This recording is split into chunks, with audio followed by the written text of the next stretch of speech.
Boa noite, meus irmãos, a graça e a paz do nosso Deus.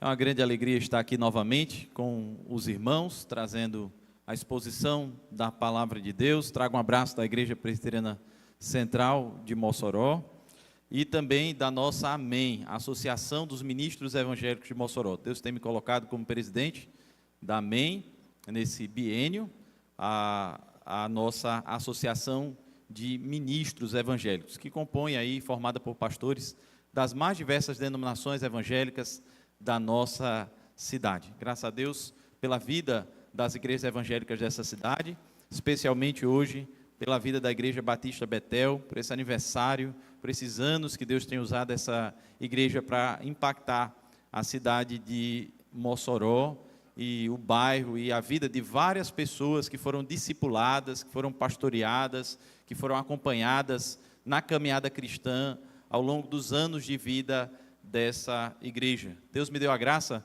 de, nesse ano, assumir uma disciplina no nosso seminário teológico batista, aqui, lá da primeira igreja batista, né? Fica lá na primeira igreja, mas o seminário é da convenção. Eu lecionei lá teologia contemporânea.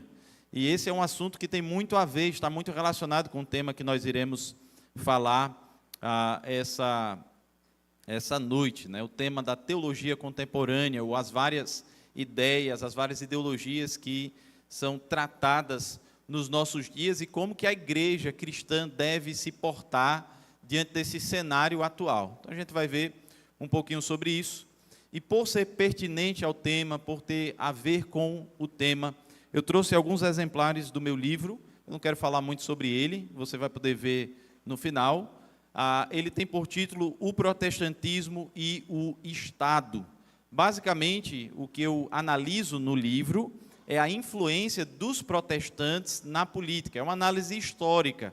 Eu não falo sobre questões partidárias, eu não falo sobre aspectos políticos e ideológicos dos nossos dias. Eu falo sobre a contribuição da reforma protestante para o desenvolvimento de estruturas políticas que nós temos até hoje e que não sabemos que isso tem origem cristã e nem mesmo que tem origem protestante, como, por exemplo, a federação e a tripartição de poderes. Pouca gente sabe da origem protestante, da origem cristã dessas coisas, e trata-se de uma pesquisa do mestrado em Direito. Eu sou formado em Direito também, sou especialista em Direito na Universidade de Castilla-La Mancha, na Espanha, e sou mestre em Direito na Universidade 9 de Julho, lá em São Paulo, e Deus me deu a graça de pesquisar um pouco essa área de relação entre direito e teologia, e eu escrevi sobre o impacto dos protestantes na política. Então, acredito que é um tema relevante para qualquer um de nós. Todos nós participamos da vida pública, todos nós conhecemos a estrutura da República Federativa do Brasil, sabemos da questão dos três poderes, mas muitas vezes não conhecemos essa influência histórica que os protestantes exerceram na questão da política. Mas, falando sobre outras influências que nós devemos ter na cultura e na arte, que é o nosso tema dessa noite, eu gostaria de te convidar para abrir na passagem bíblica que vai balizar a nossa exposição, introduzir, apontar o caminho, que é Miqueias, capítulo 6, verso 8.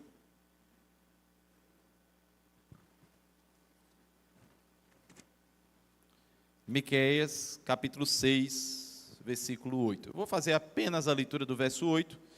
Durante a nossa exposição, eu farei a leitura de outros versos, de maneira a apresentar o contexto dessa passagem, mas por hora basta apenas o versículo 8.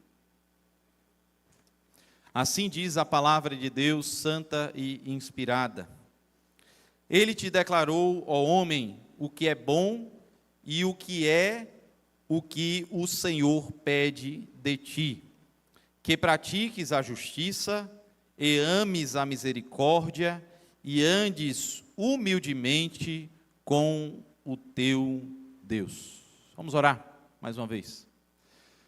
Santíssimo Deus, nosso Pai, graças te damos, Senhor, pela tua palavra viva, poderosa, atual, eficaz e transformadora. E queremos te pedir, ó Deus, agora que o Senhor nos conceda a bênção da iluminação divina, de maneira, ó Deus, que venhamos a compreender as Escrituras, que venhamos, ó Deus, a guardá-la em nosso coração e a colocá-la em prática, ó Deus. Ajuda-nos, ó Pai, durante a exposição desse tema tão pertinente para a nossa vida, a entendermos, ó Pai, o que precisamos mudar, que práticas precisamos corrigir e de que maneira, ó Deus, nós devemos pensar sobre as influências que o mundo exerce na nossa vida. Que nós venhamos, ó Deus, a nos desconformar com esse mundo, como tem proposto as conferências de aniversário dessa igreja. Abençoe, ó Deus, para que o Teu Evangelho continue sendo pregado com fidelidade a cada ano que passa, ó Deus, em cada momento, a cada vida que passa por essa igreja. É assim que nós te pedimos, em nome de Jesus. Amém.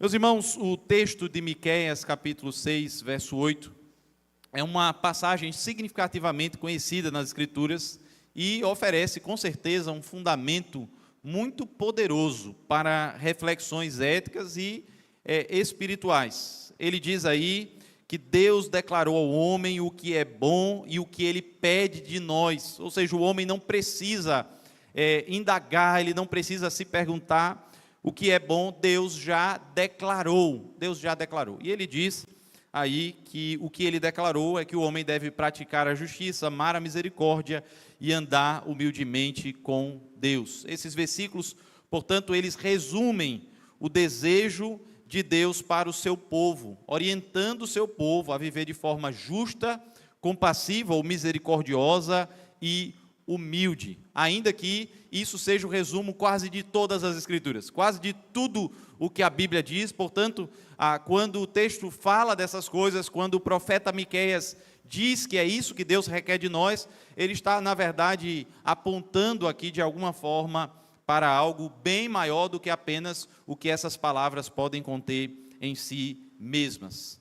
Gerhard van Rode, ele, um grande estudioso do Antigo Testamento, chama Miqueias 6:8 de a quintessência dos mandamentos como os profetas os entendiam. Ele entende que essa passagem, essa porção de Miqueias 6:8 é a essência dos mandamentos da palavra de Deus, conforme entendido pelos profetas. Não apenas pelo verso 8, mas pelo contexto aqui de Miqueias 6. Um outro escritor, John Merlin Smith, ele vai chamar esse versículo de o melhor resumo do conteúdo da religião prática encontrada no Antigo Testamento. Veja só a importância desse versículo para os estudiosos. A essência dos mandamentos, como os profetas entendiam. O melhor resumo do conteúdo da religião prática encontrada no Antigo Testamento. Meus irmãos, mas nós temos um tema diante de nós, e esse tema, ele fala sobre a influência da cultura e da arte moderna mundana. No contexto desse tema proposto, esse texto de Miqueias, capítulo 6, verso 8, pode ser certamente um ponto de partida para a igreja compreender como que ela deve se portar diante do cenário de uma cultura e da arte completamente secularizada, completamente mundanizada, como nós poderíamos dizer, ou como Paulo fala, conformada com este século, conformada com esta geração, conformada com os valores do nosso mundo hoje. Meus irmãos, o impacto da cultura e da arte moderna hoje é sentido em diversos aspectos. As famílias, elas sentem como que a produção cultural pode impactar no crescimento dos seus filhos, na vida familiar, na estrutura familiar, na educação das crianças, a forma como a pedagogia é vista, a forma como as ciências é vista, a forma como a tecnologia tem se desenvolvido, isso já tem sido trabalhado de diversas formas, e com a igreja não é diferente. A cultura e a arte moderna têm influenciado significativamente a vida da igreja. Cada vez mais a igreja deseja se conformar, a igreja deseja copiar práticas mundanas, copiar modelos culturalmente estabelecidos, perspectivas artísticas que são muitas vezes tomadas pelos artistas no mundo, e isso é copiado, isso é introduzido para dentro da igreja, porque não há um crivo, não há um critério. As pessoas não pensam se Deus ele fala ou não a respeito da cultura, se ele fala ou não a respeito da arte. A grande verdade, meus irmãos, é que cultura e arte refletem inevitavelmente valores. Os valores, eles são expressos na cultura, eles são expressos na arte. Eu falei para você que o livro trata-se de uma pesquisa acadêmica, uma pesquisa de mestrado no curso de Direito. Eu precisei passar por uma banca acadêmica, houve ali alguns doutores que avaliaram a dissertação do mestrado, que avaliaram a pesquisa e que trabalharam acerca daquele assunto. Mas deixa eu dizer uma coisa para você, é tendencioso, viu? O livro é tendencioso, a banca era tendenciosa. Na verdade, no mundo de produção artística e acadêmica, simplesmente não existe neutralidade. Não existe. Uma vez uma professora de engenharia química me disse que nem o sabão neutro é neutro de fato. Quanto mais o filme que você assiste, a música que você ouve e a opinião do seu professor dentro de sala de aula. Não existe arte neutra. Não existe cultura neutra. A arte, a cultura, os livros, a música, a novela, o dorama, sempre vai carregar algum valor. Sempre vai trazer alguma cultura. Ali estarão expressos os valores da pessoa que o produziu, que elaborou aquilo ali. E esses valores muitas vezes se distanciam dos princípios da palavra de Deus, se distanciam da Bíblia, são contrários ao que as Escrituras ordenam para nós. Um dos problemas, meus irmãos, dos nossos dias, uma das visões de mundo da pós-modernidade, é o que tem sido chamado de secularismo. É a sociedade sem Deus, é a sociedade sem religião. É uma das características da nossa época.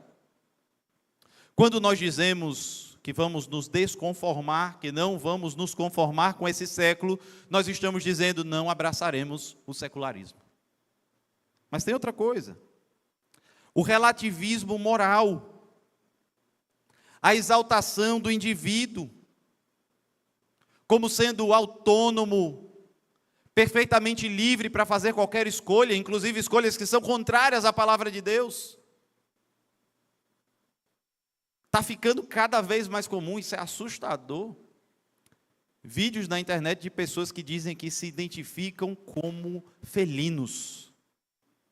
Gato. A pessoa diz, não, eu não sou ser humano não. Sou um felino, sou um gato.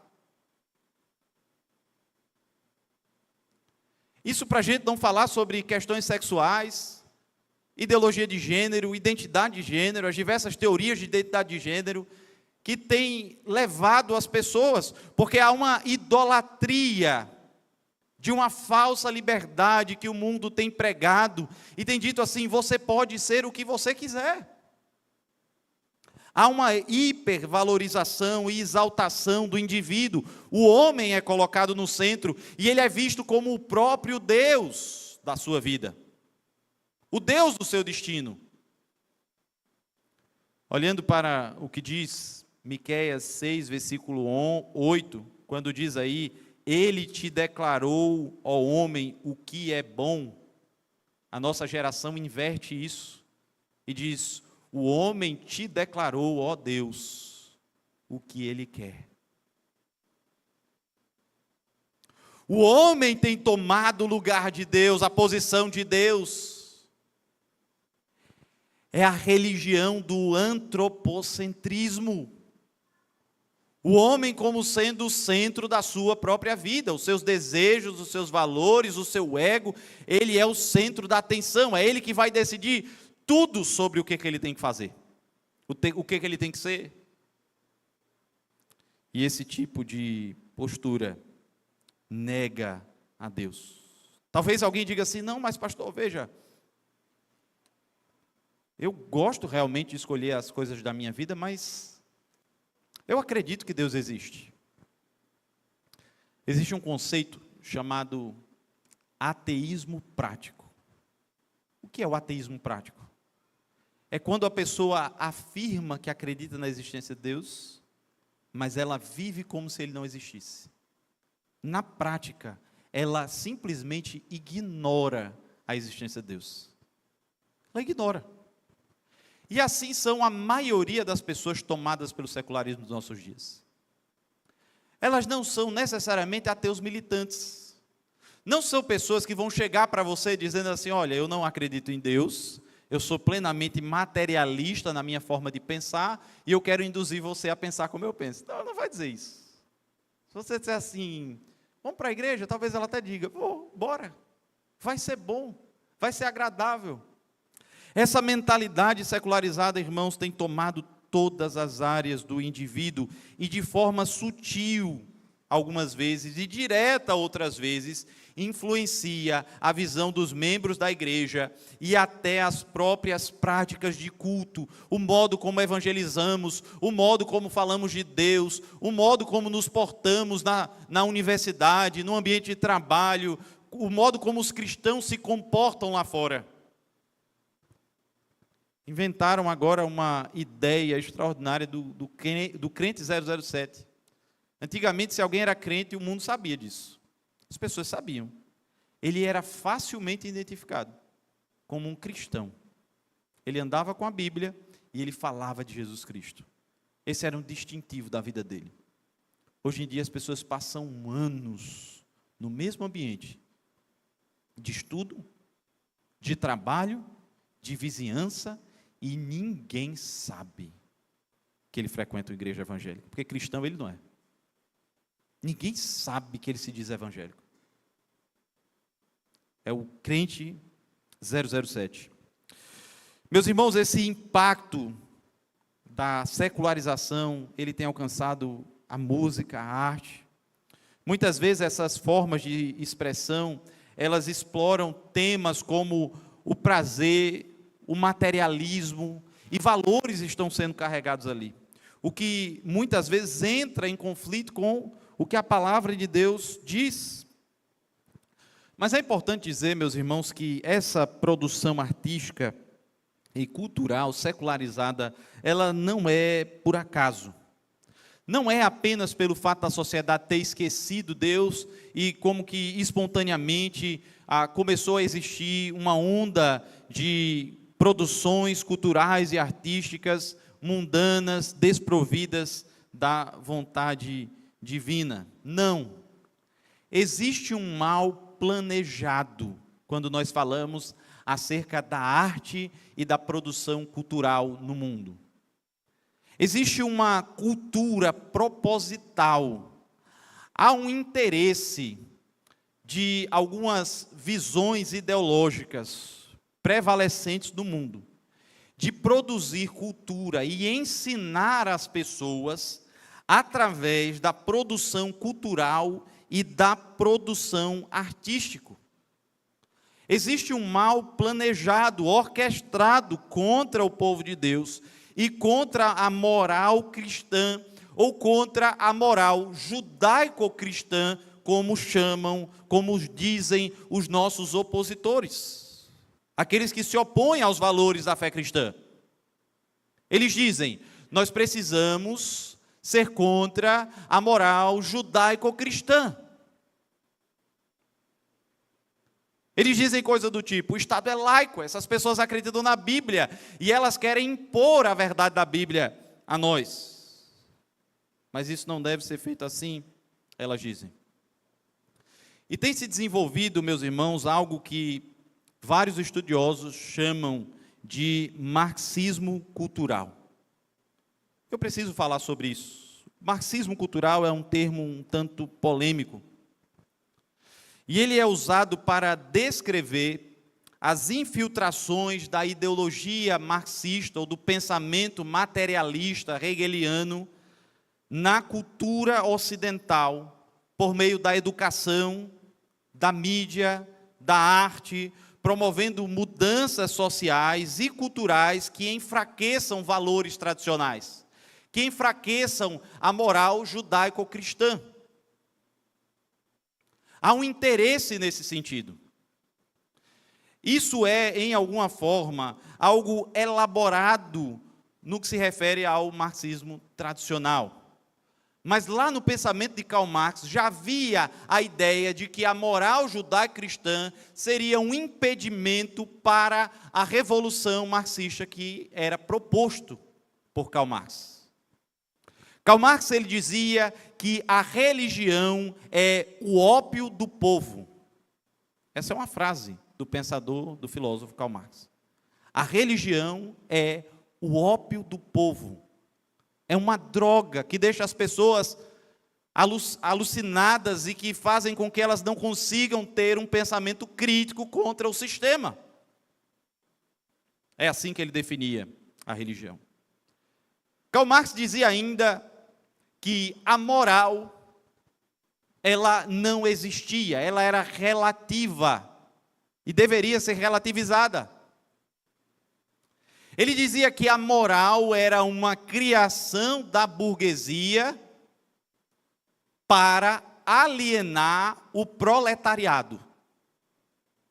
A ideia dele era mais ou menos assim: existiam pessoas ricas na sociedade, desejavam controlar as pessoas pobres, e esse controle se dava através da imposição de padrões morais.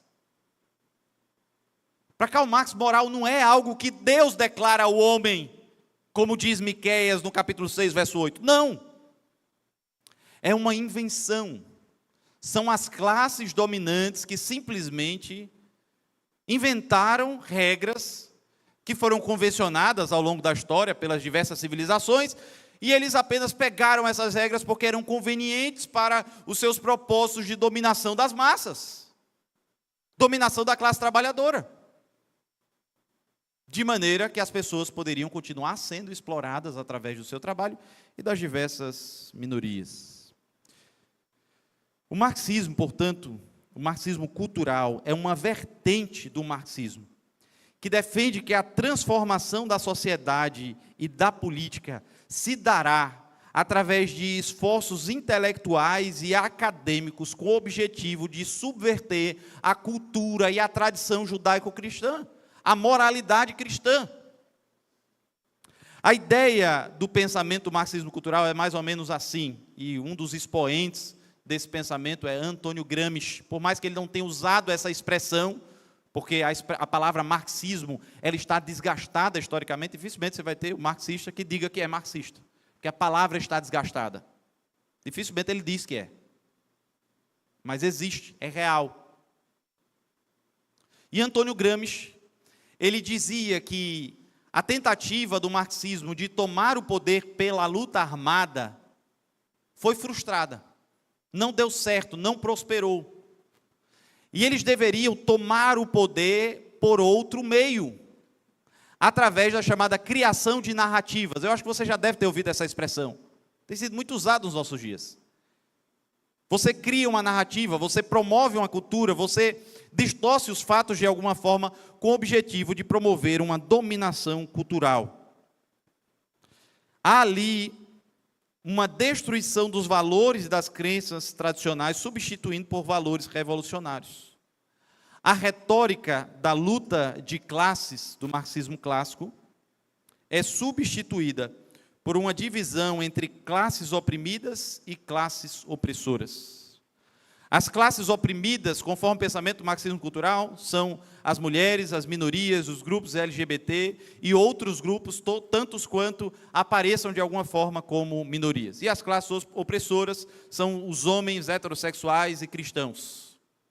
Esses são os opressores, é o que seria o equivalente à burguesia no pensamento marxismo clássico, que domina sobre o proletariado. Da mesma forma como o capital dominava sobre o proletariado, no pensamento do marxismo cultural, no pensamento de Antônio Gramsci, existe uma diversidade de outras minorias que também são dominadas. E alguns dos valores que o marxismo cultural tem implementado na sociedade é a questão do gênero, a cultura do politicamente correto, a defesa dos direitos de minorias, liberdade sexual, o multiculturalismo.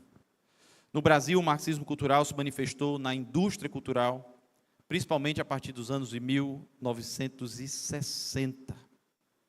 Desde 1960, que há significativa influência de pensadores do marxismo cultural na produção cultural no Brasil.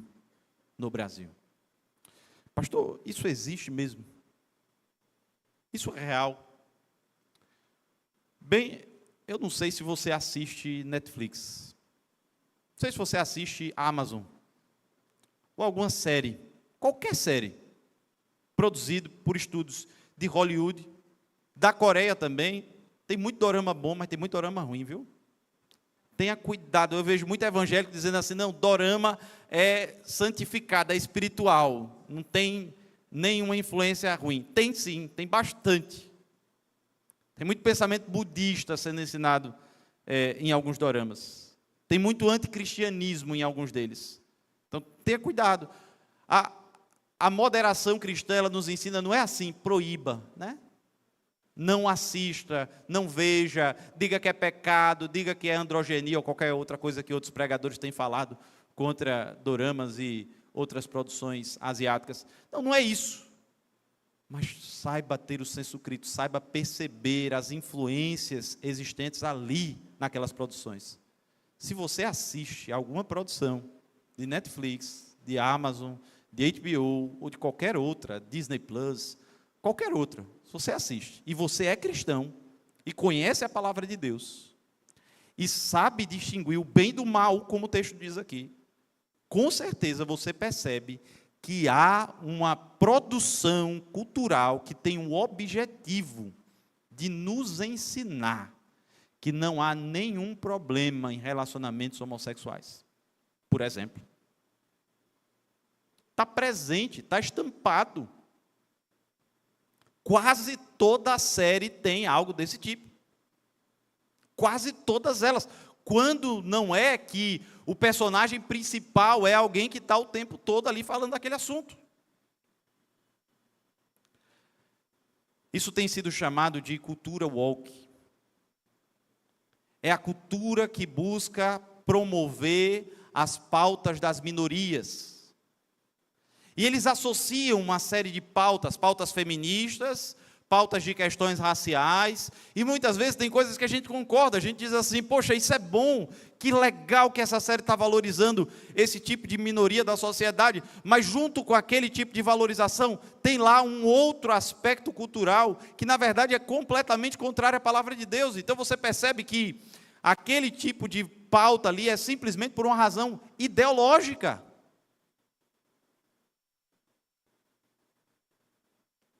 Há um interesse em formar uma mentalidade de uma geração. Não existe produção artística neutra. Nenhuma delas. Todas elas são tendenciosas. Algumas serão levadas por uma boa tendência, quando tem ali pessoas cristãs, movidas pela palavra de Deus, por valores cristãos, quando tem pessoas movidas por valores tradicionais, conservadores, por bons valores, mas normalmente não é assim. E você precisa estar atento. Eu estou falando aqui sobre produção cinematográfica, né? Mas isso não existe apenas no cinema. As salas de aula estão tomadas, completamente tomadas, por pessoas que procuram doutrinar, discipular o seu filho. Que procuram doutrinar, discipular você. Quando Deus me deu a graça de pesquisar acerca da influência do protestantismo no Estado, naturalmente eu fui tendencioso. Eu mostrei, historicamente, aquilo que não era analisado no Brasil, pelo menos não substancialmente, que havia um impacto muito grande dos protestantes no desenvolvimento do Estado. O pensamento de tripartição de poderes, ele está muito antes no pensamento de João Calvino do que nas ideias do Barão de Montesquieu. Você deve ter ouvido que a ideia de 3 poderes, ela vem lá de Montesquieu, do livro do Espírito das Leis. Que nada. Montesquieu analisou como que viviam os puritanos na Inglaterra. O título do capítulo que Montesquieu fala sobre tripartição de poderes, sobre separação de poderes executivo, legislativo e judiciário, é da Constituição dos ingleses. Se você lê o capítulo, ele está descrevendo como que os puritanos viviam na Inglaterra. Ele descreve como é que a reforma protestante influenciou aquelas pessoas para que elas praticassem a tripartição de poderes. Ele está tentando defender que a França aplique a tripartição de poderes. Mas há um interesse em descristianizar tudo. Ideias que são nitidamente cristãs. Como, por exemplo, a ideia de federação. Você sabe que a palavra federação vem da expressão pacto, aliança. É daí que vem a palavra federação. Ela vem das Escrituras, vem da palavra de Deus. Fala sobre o pacto de Deus com o seu povo e depois o pacto que o povo de Deus estabeleceu nas diversas tribos de Israel, que formaram a primeira federação da história. Quando os Estados Unidos da América pensaram em criar aquela república federativa, eles estavam, na verdade, apenas aplicando conceitos presentes na palavra de Deus, mas não se fala isso, não se ensina, porque há um interesse proposital de descristianizar todos os valores, todas as ideias, todos os princípios culturais, políticos, cada um deles. Dificilmente você ouviu corretamente acerca da história da abolição da escravatura na cidade de Mossoró. Dificilmente, muito dificilmente, você sabe que teve uma influência significativa dos primeiros missionários protestantes que chegaram à cidade de Mossoró. Porque o pensamento prevalecente entre os moçoroenses da época era um pensamento escravocrata, monarquista e romanista, católico romano. E chegaram ali muitas vezes escondidos, alguns deles participantes da maçonaria, erroneamente, nós rejeitamos isso, certamente, mas era o meio que muitos dos perseguidos tinham para difundir as suas ideias, começaram a defender, diferentemente desses que eram monarquistas, escravocratas e católicos romanos, começaram a defender a liberdade religiosa, o protestantismo, a libertação, o abolicionismo e os princípios do republicanismo, que surge primeiramente entre os protestantes, entre os cristãos. Quando eu estava na banca do mestrado, uma professora da banca, muito famosa, filha de um ex-presidente da República, ela olhou para mim e disse assim: a sua pesquisa é extraordinária. Você mostra que você conhece muito do pensamento acadêmico, você tem uma boa referência bibliográfica, muita citação, traz muita coisa nova, você só tem um problema. Você confunde religião com ciência. Você não pode falar de religião aqui. Aqui você tem que falar de ciência. Então, assim, a sua pesquisa é boa, você só tem que tirar a religião daí. Ela queria que eu filtrasse a minha dissertação para que Deus não fosse afirmado nela. O meu orientador católico me apoiou, graças a Deus, apesar do posicionamento católico, Gabriel Chalita. Acho que alguns talvez o conheçam da Canção Nova, e um político também, lá em São Paulo, apoiou e chamou pessoas que eram, pelo menos, cristãs, né? Pelo menos aceitavam alguma influência da religião para a banca de defesa. Graças a Deus fui aprovado, tanto na qualificação quanto na defesa, com nota máxima para a glória de Deus. Mas o pensamento das pessoas ali, o pensamento da professora, o pensamento dos professores que estavam ali, era: você precisa tirar Deus da sua pesquisa. Você tem que tirar Deus dessa pesquisa. É o homem que deve prevalecer. São as ideias do homem. É a centralidade do homem que deve estar ali. Vamos voltar para a nossa passagem? Miqueias 6, verso 8. Mantenha sua Bíblia aberta nessa passagem. Acompanha comigo. Veja, não é o homem que diz, é Deus que fala. É Deus que determina, é Ele que orienta, é Deus que é o centro. O texto diz aí, Ele te declarou, ó homem, o que é bom e o que o Senhor pede de ti, que pratiques a justiça e ames a misericórdia e andes humildemente com o teu Deus. Eu preciso fazer uma rápida exposição aqui dessa porção. Eu quero que você mantenha a sua Bíblia aberta nesse capítulo e perceba algumas características do texto. O texto ele começa dizendo aí no versículo 1 e 2 do capítulo 6. Ouve agora o que diz o Senhor.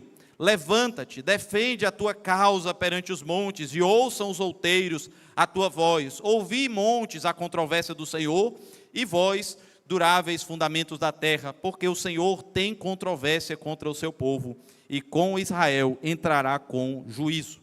Deus ele está usando aqui, através do profeta Miqueias, uma linguagem de um processo jurídico, um processo judicial. Basicamente, o que Deus está tentando mostrar aqui, em alguma medida poeticamente, mas principalmente profeticamente, é que Deus tinha uma aliança com o seu povo. Deus tinha um contrato, um pacto. Estava fundamentado uma aliança em que aquele povo seria povo de Deus e que Deus seria o seu Deus. E agora Deus levanta o profeta Miqueias, e é como se o profeta Miqueias se colocasse como uma espécie de ministério público. E ele está agora falando em nome de Deus e defendendo o direito de Deus perante o povo de Deus que estava descumprindo os termos daquela aliança, os termos daquele pacto. Então há um processo judicial de violação de convênio. Aqui é usado por Deus várias fórmulas de tratados, terminologias dos antigos tratados do antigo Oriente Próximo, como por exemplo a negociação entre Ramsés II e Hattusilis III. A linguagem usada aqui pelo capítulo 6, ela é significativamente parecida com essa linguagem. Isso é encontrado em outros profetas do Antigo Testamento. Eu quero que você anote, para depois você dar uma olhada em Isaías capítulo 1, verso 2 a 4. O profeta Isaías, ele começa trazendo essa linguagem de um processo judicial, essa linguagem de acusações judiciais. Jeremias capítulo 2, verso 4, também traz exatamente essa mesma linguagem. Então, Deus tem uma acusação contra o povo de Deus. E que acusação é essa? Veja, inicia a partir do verso 3, a acusação de Deus. Povo meu, que te tenho feito? E com que te enfadei? Responda-me. Pois te fiz sair da terra do Egito, da casa da servidão, te remi, enviei adiante de ti Moisés, Arão e Miriam. Povo meu, lembra-te agora do que maquinou Balaque. Ele vai começar a falar um pouco sobre a história do povo de Deus. O verso 6 diz: com que me apresentei ao Senhor e me inclinarei ante o Deus excelso. Virei perante ele com holocaustos, com bezerros de 1 ano. Veja aqui, o texto ele vai falar bezerros de 1 ano. O texto está dizendo mais ou menos assim, olha, o povo de Deus esqueceu a Deus e agora ele está buscando agradar a Deus. Mas o que vai agradar a Deus? Aí ele começa a tecer perguntas. O verso 6 e 7 são perguntas sobre como é que Deus vai se agradar do seu povo. O verso 6, ele vai dizer, ele vai usar essa linguagem dos bezerros de 1 ano. Aqui, meus irmãos, essa expressão, ela fala sobre animais com 1 ano de idade, eles seriam naturalmente mais valiosos do que outros animais, por exemplo, animais recém-nascidos. Assim, oferecer um bezerro de 1 ano de idade era um verdadeiro sacrifício financeiro. Isso representava ali uma importante iniciativa no sentido de buscar uma reconciliação com Deus. Então o texto está dizendo assim, olha, eu vou dar o que é de mais valioso para mim. Um bezerro de 1 ano de idade. Eu vou dar o que é de mais valioso para mim. Porém, meus irmãos, no cerne dessa prática, que Deus está apenas perguntando aqui, será que é isso que vai agradar a Deus? É o bezerro de 1 ano? É o sacrifício? no cerne dessa prática estava aqui uma polêmica contra os rituais religiosos que eram praticados na Mesopotâmia e no Egito. A ideia dos rituais religiosos da Mesopotâmia, do Egito e até mesmo dentre os cananeus, era que o ritual era em si mesmo suficiente para a santificação do povo. É mais ou menos como se fosse assim: você oferece o sacrifício e não tem problema. Quando você for para casa, você assiste o que você quiser, você escuta o que você quiser, você peca o pecado que você quiser. O importante é que você ofereça o sacrifício de um ano. Essa era a prática. E Deus está dizendo assim: vocês quebraram a aliança. E o que vocês vão fazer em troca? Oferecer o sacrifício, o bezerro de um ano. Ele vai além, ele dá até uma exagerada aí, uma hipérbole no no verso de número 7, capítulo 6, verso 7. Agradar-se-á o Senhor de milhares de carneiro, de 10.000 ribeiros de azeite, darei o meu primogênito pela minha transgressão, o furto do meu corpo pelo pecado da minha alma. Então, há aqui uma série de interrogações reflexivas. O que é que pode resolver o problema das acusações que Deus tem contra o seu povo? Será que são os sacrifícios em excesso? Será que é isso que vai resolver o problema? Certamente nós sabemos que não, irmãos. A palavra de Deus é vasta nesse sentido. 1 de Samuel, capítulo 15, verso 22. Disse Samuel: tem porventura o Senhor tanto prazer em holocaustos e sacrifícios, quanto em que se obedeça a sua palavra? Eis que obedecer é melhor do que sacrificar, e o atender melhor do que gorduras de carneiros. Está claro. Isso é dito no Antigo Testamento. Talvez você pense: pastor, mas no Novo Testamento pode ser diferente. Não. Mateus capítulo 5, versículo 24, Deus falando que a prática da santidade nos relacionamentos é mais importante do que a oferta, é mais importante do que o culto. Mateus 5, 24. Deixa perante o altar a tua oferta, vai primeiro reconciliar-te com teu irmão, e então, voltando, faze a tua. Nós conhecemos esse mandamento. Não adianta você vir de maneira hipócrita a cada domingo dar mais do que o dízimo, 30%, 40%. Você dedicar a sua vida de horas e horas e horas trabalhando para consertar uma coisa na igreja, para consertar outra coisa na igreja, se a sua vida não for com o Senhor, ao lado de Deus, se Deus não estiver morando com você na sua casa e morando no seu coração, tudo isso será apenas hipocrisia. E tem muita gente se enganando. Não é só lá no Antigo Testamento oferecendo sacrifício, é no Novo Testamento sendo evangélico, participando da igreja evangélica, mas estão se enganando. Estão se enganando. O verso 8, então, ele vai e diz as palavras do nosso texto. Ele te declarou, ó homem, o que é bom e o que é que o Senhor pede de ti. Tudo bem, se não era o sacrifício, então o que é que Deus deseja em troca? Com certeza, não eram sacrifícios de animais, nem mesmo sacrifícios de humanos, isso é mais ou menos pensado aí no texto. Em lugar disso, ele queria justiça, misericórdia e humildade. O verso 8 vai expor o que o Senhor deseja. Devemos obedecer à sua vontade divina. Aqui, meus irmãos, fica claro para nós, à luz do nosso tema, que Deus não deseja que você venha para a igreja, ofereça culto público, mas o ignore na segunda, na terça, na quarta, na quinta, na sexta, no sábado. Ele não deseja que você venha aqui e ocupe um banco, mas, por outro lado, ignore os preceitos da sua lei, quando for assistir a Netflix, quando for estudar na faculdade, quando for discutir política no seu ambiente de trabalho. Não! Para com essa ideia de achar que você é crente aqui dentro, lá fora você não é. Isso não é cristianismo. Isso é religião egípcia, isso é religião cananeia. Essa ideia de estar separando as coisas. Aqui dentro, pastor, eu defendo os valores cristãos. Mas quando eu estou na universidade, aí não. Aí eu tenho que defender o que os meus amigos defendem. Veja se eles são assim. Veja se eles são uma coisa dentro de casa, uma coisa entre o ciclo de amigo deles, e quando estão no ambiente de trabalho, eles falam outra coisa só para te agradar.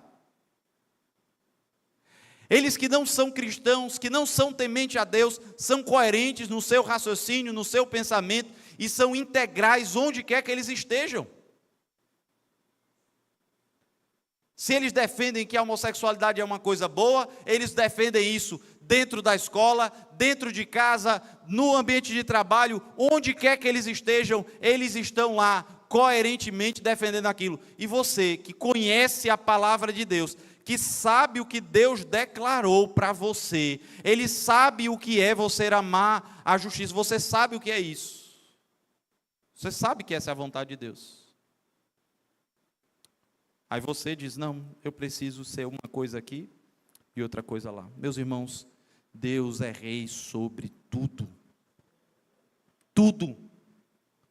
Ele é rei da igreja, mas ele é rei do Estado, ele é rei da universidade, ele é rei do seu ambiente de trabalho, ele reina soberano diante de tudo. Diante desses desafios, meus irmãos, a igreja precisa se valer desses princípios de Miqueias 6:8 como um guia. O texto está dizendo assim que eles devem viver com justiça, ser justo nas suas relações com os outros, amar a misericórdia, que a ideia é amor leal, cumprir o seu pacto, cumprir a sua aliança com o seu próximo e a sua aliança com Deus. E ele termina enfatizando isso, e andar humildemente com Deus, comunhão com Ele, com modéstia, sem arrogância. James Luther diz, fazer justiça é uma forma de amar a misericórdia. Ele fala 3 coisas aí, né? Praticar justiça, amar a misericórdia e andar humildemente. E o James Luther, ele diz, fazer justiça é uma forma de amar a misericórdia, que por sua vez é uma manifestação de andar humildemente com Deus. A ideia aqui é mais ou menos assim. O profeta, ele apresenta primeiro fazer justiça e a última coisa é o andar com Deus. Mas não é que o primeiro seja o mais importante, é que o primeiro reflete o último, que é o mais importante. A coisa mais importante é andar com Deus e como resultado você vai amar a misericórdia, o amor leal, o amor pactual com o próximo e como consequência, como resultado, você vai fazer justiça. Muitas pessoas no tempo de Miqueias estavam sendo injustas, não demonstravam amor leal, não eram comprometidas, não caminhavam com Deus, não andavam com o Senhor. E o texto vai e ensina essas pessoas a viverem dessa forma, a praticarem isso. O interesse de Deus, meu irmão, não está na oferta, está no ofertante. Não está naquilo que você pode dar, está naquilo que você é.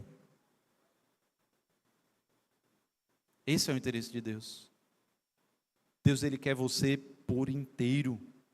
O caráter, o comportamento de uma pessoa é mais importante para Deus do que qualquer presente que você possa trazer. Cultuar é oferecer algo. Quando você vem ao culto, você vem para oferecer. Mas a coisa que Deus requer que você ofereça é você mesmo. É a sua vida. Romanos capítulo 12, versículo 1 e 2, depois de dizer que nós não devemos nos conformar com esse século, mas devemos nos transformar pela renovação da vossa mente. Ou melhor, antes disso, o verso 1, ele vai nos convidar a apresentar os nossos corpos como sacrifício vivo, santo e agradável a Deus, porque esse é o nosso culto racional, esse é o nosso culto do entendimento, esse é o nosso culto da mente. O que ele está querendo dizer aqui é, e aí no verso 2 é que ele vai dizer, não vos conformeis com esse século, mas transformai-vos com a renovação da mente. O que é se desconformar? Se desconformar é oferecer a sua mente como um sacrifício a Deus. Não é porque você vai matar ela, anular a sua mente, é que você vai pensar o pensamento de Deus. Ele quer que você entregue a sua vida a Ele, mas a maneira de entregar a sua vida a Ele é fazendo dele o Senhor do pensamento, o Senhor da mente. E não tem como Ele ser Senhor do pensamento, da mente, se você não se enche dos pensamentos de Deus, que estão na palavra de Deus, dos valores de Deus, da verdade de Deus. É assim que se enche do Senhor, é aprendendo da palavra do Senhor, é se esvaziando daquilo que gera corrupção e se enchendo de Deus. Efésios capítulo 5, versículo 18, passagem muito conhecida. E não vos embriagueis com vinho no qual há devassidão, mas enchei-vos do Espírito. Todo mundo gosta muito dessa parte. Pastor, não se embriagar com vinho, encher-se do Espírito. E eu quero ser cheio do Espírito. E a gente ora, Senhor, nos enche do Espírito Santo. E oração é um meio, certamente. Mas o texto diz como é que se enche do Espírito. Não precisa você achar que é uma coisa completamente abstrata, esse enchimento do Espírito Santo. Se você é um salvo, remido, lavado do sangue de Jesus, foi regenerado, o Espírito Santo já atua na sua vida. Ele já atua, a regeneração é obra do Espírito em você.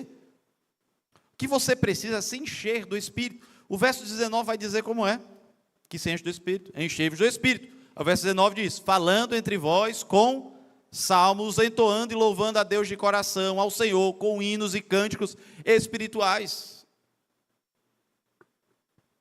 Agora, se você está ouvindo o último forró que saiu aí, o último axé, o MC alguma coisa, do funk, e as letras dele são, hoje vai ser prostituição, hoje vai ser bebedeira, hoje eu vou fazer o que quiser, hoje eu não presto contas a ninguém. Você está se enchendo do quê?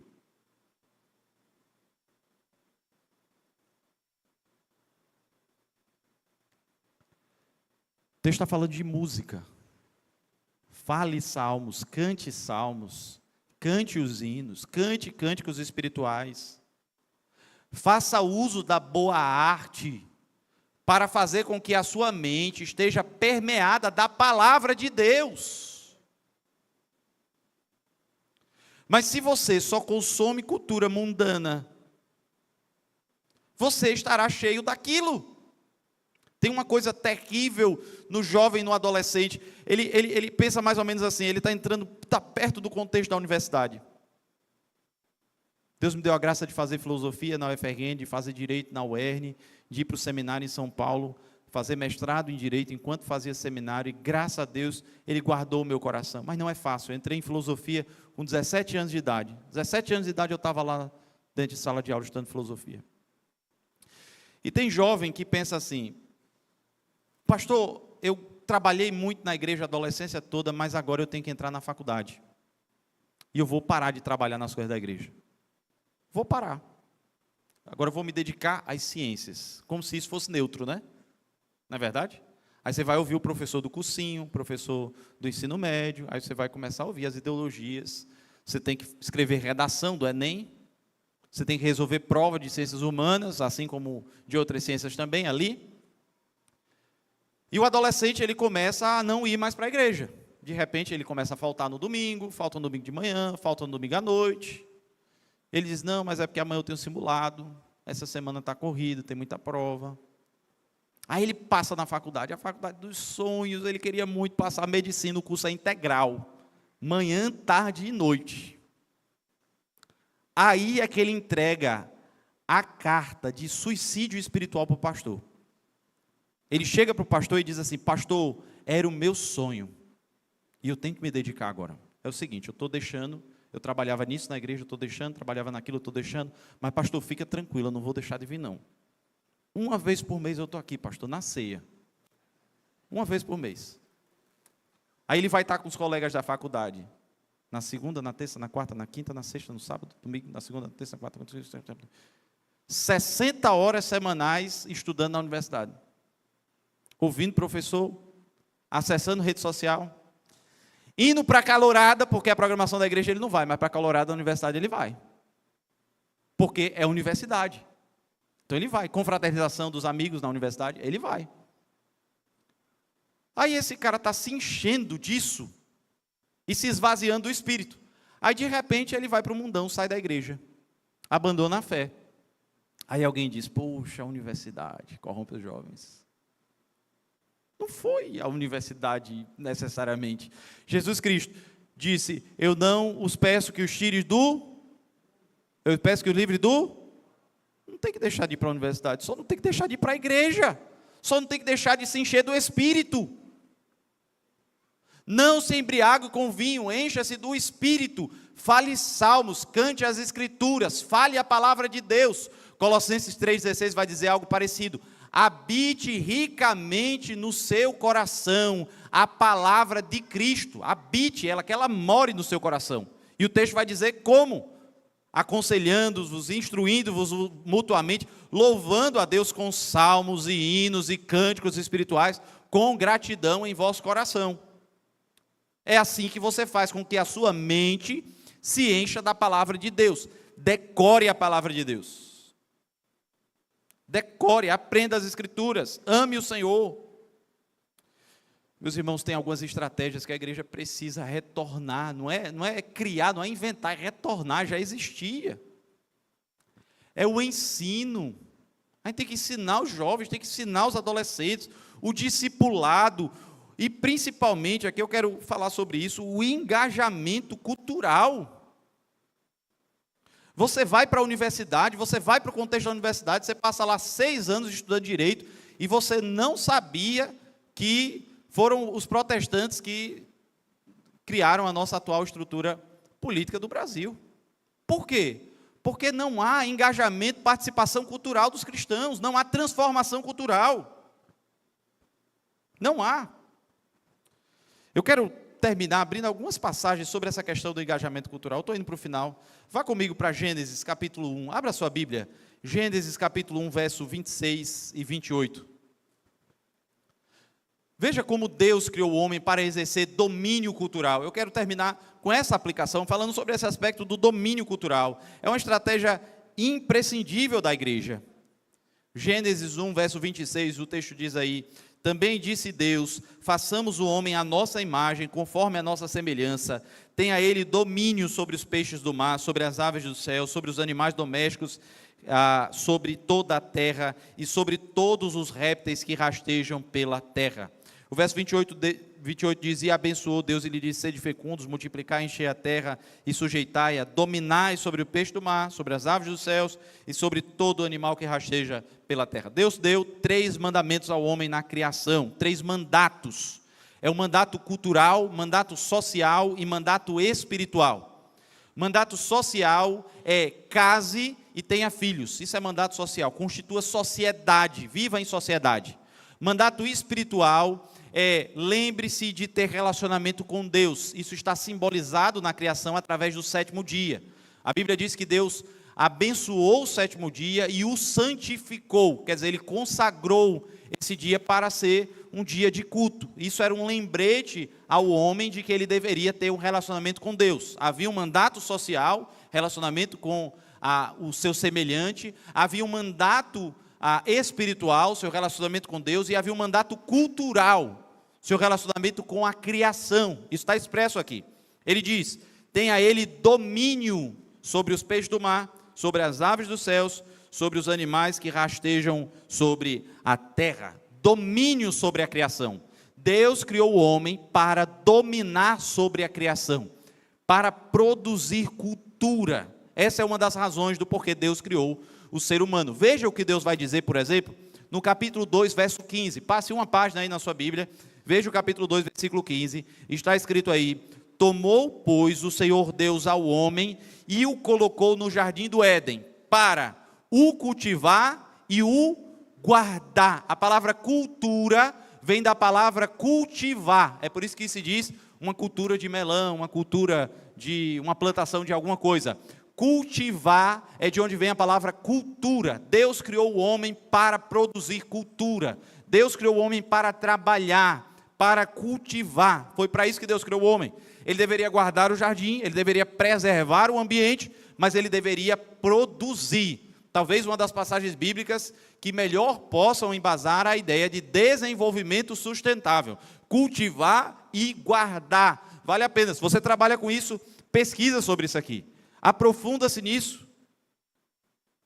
Torna a fé cristã engajada culturalmente. Isso é importante para a nossa vida. E o texto vai dizer aí que Deus fez isso. Ele trouxe esse engajamento cultural. Salmo 8, versos 5 a 8 diz: Fizeste o homem por um pouco menor do que Deus, e de glória e honra o coroaste. Deste-lhe domínio sobre as obras da tua mão, e sobre os seus pés tudo lhe pusestes. Salmo 8, verso 6. Tudo lhe puseste. Sobre os pés do homem, tudo lhe puseste.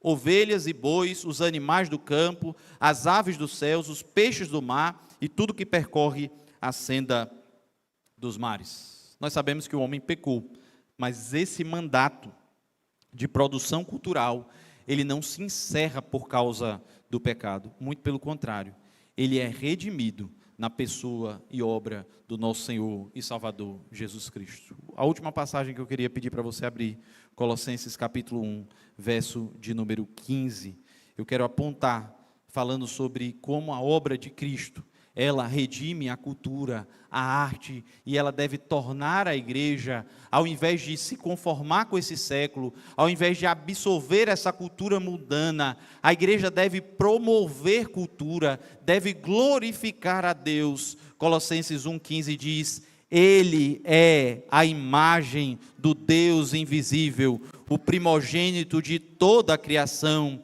pois nele foram criadas todas as coisas, nos céus e sobre a terra, as visíveis e as invisíveis, sejam tronos, sejam soberanias, quer principados, quer potestades, tudo foi criado por meio dele e para ele. Não existe uma coisa no universo, não existe uma área, não existe um departamento, não existe uma ciência, não existe uma capacidade artística que Deus não diga: isso é meu, que o nosso Senhor Jesus não diga: eu sou o Senhor sobre a criação, e os meus servos, os meus embaixadores devem usar isso para a glória de Deus. Ele é Senhor sobre a criação.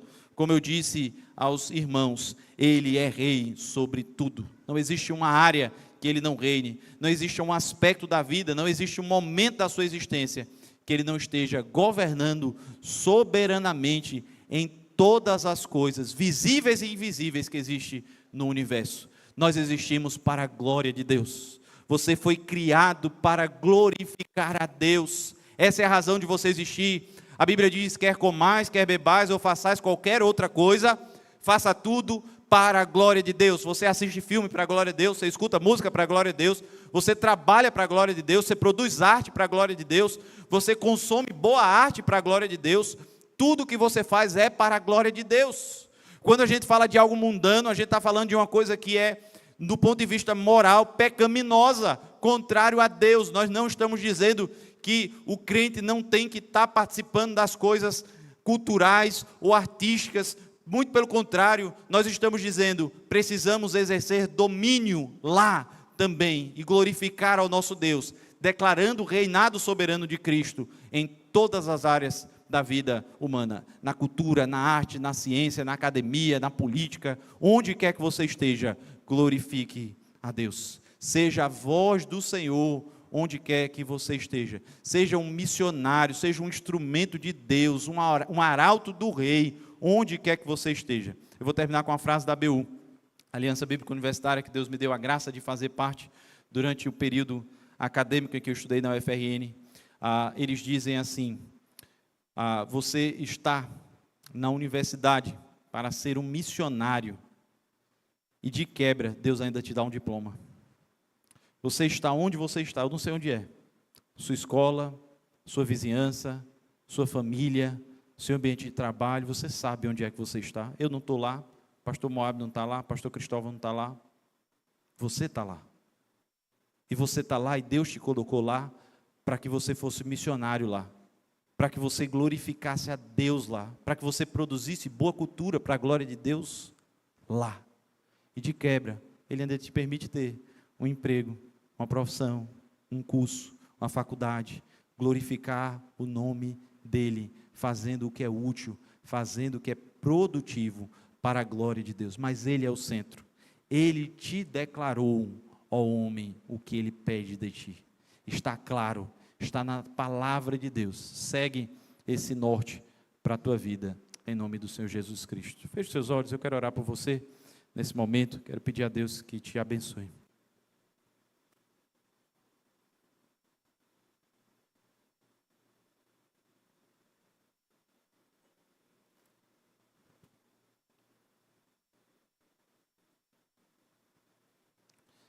Santo Deus, nosso Pai,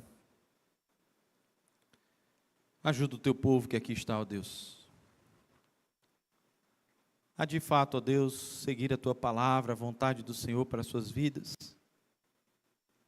abandonando, ó Deus, aquilo que é mundano, aquilo que é pecaminoso, aquilo que é secular, aquilo que é contrário aos valores da tua palavra, e vivendo, ó Deus, para a glória do Senhor, onde quer que esteja, participando, ó Pai, do engajamento cultural que o Senhor ordenou que a tua igreja tivesse, promovendo, ó Deus, como igreja, educação, discipulado, treinamento, capacitação para os membros, ó Pai, para que eles pudessem participar da vida pública, na academia, na produção artística.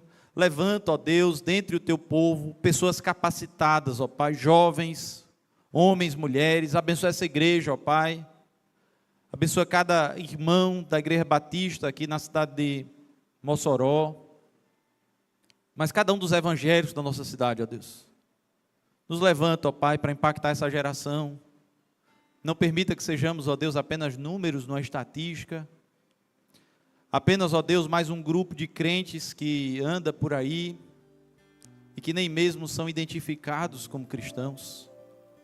Perdoa, Pai, o teu povo quando eles se portam de maneira tão vil, tão desonrosa, que não conseguem nem mesmo, ó Deus, ser identificados como servos do Senhor. E ajuda, ó Pai, o teu povo a glorificar o teu nome, não apenas trazendo sacrifícios para o templo, ó Pai. Certamente isso tu exige de nós, que nos apresentemos como sacrifício vivo, santo e agradável a Deus. Esse é o nosso culto racional. Mas também, ó Deus, não nos conformando com esse mundo, mas nos transformando, ó Pai. Sejamos transformados por Ti, pela renovação da nossa mente. Ajuda-nos, ó Pai, a consumir aquilo que é bom para a nossa mente, aquilo que muda o nosso entendimento, que transforma o nosso caráter, que faz, ó Deus, que os nossos pensamentos e as nossas mentes sejam cativos ao nosso Senhor Jesus Cristo. Que a nossa mente, ó Deus, esteja cativa à palavra de Deus, às Escrituras, ao que o Senhor orienta a nós, que nós vivamos. Ó Deus, que pratiquemos a justiça, que amemos a misericórdia, que andemos com Deus, ó Pai, assim como Noé andou em meio a uma geração perdida, pré-diluviana, ó Deus, ali naqueles dias que se antecipavam o juízo do Senhor. Que da mesma forma, ó Pai, o Senhor nos permita, ó Deus, sermos uma geração que anda contigo, ao teu lado, mesmo que o mundo inteiro te negue, mesmo que todos aqueles que estão ao nosso redor, ó Deus, venham negar o nome de Jesus Cristo, seja verbalmente, seja através das suas práticas, das suas ações, ignorando, ó Deus, a verdade do Evangelho, a verdade da fé, que nós nos mantenhamos firmes no Senhor, Deus, em nome do Senhor Jesus. Não permita, ó Deus, dentro do teu povo, o ateísmo prático, aquele discurso, ó Deus, que muitas vezes diz que é cristão, que acredita em Deus, mas uma prática que ignora a sua existência, uma ação, um comportamento que ignora a presença soberana do Senhor. Livra-nos disso, ó Pai, perdoa os nossos pecados, santifica-nos, faz com que coloquemos em prática a Tua palavra, especialmente, ó Deus, abençoa a Tua igreja, para que por mais 100, 200, 300, quantos anos o Senhor permitir, a igreja permanecer aqui antes da volta do Senhor Jesus Cristo, que ela permaneça firme, se desconformando com este século, se desconformando com o mundo de maldade, de iniquidade, de pecado, e glorificando o Teu nome, através da fiel pregação do Evangelho de Jesus Cristo. É isso que nós te pedimos, ó Deus, em nome de Jesus. Amém.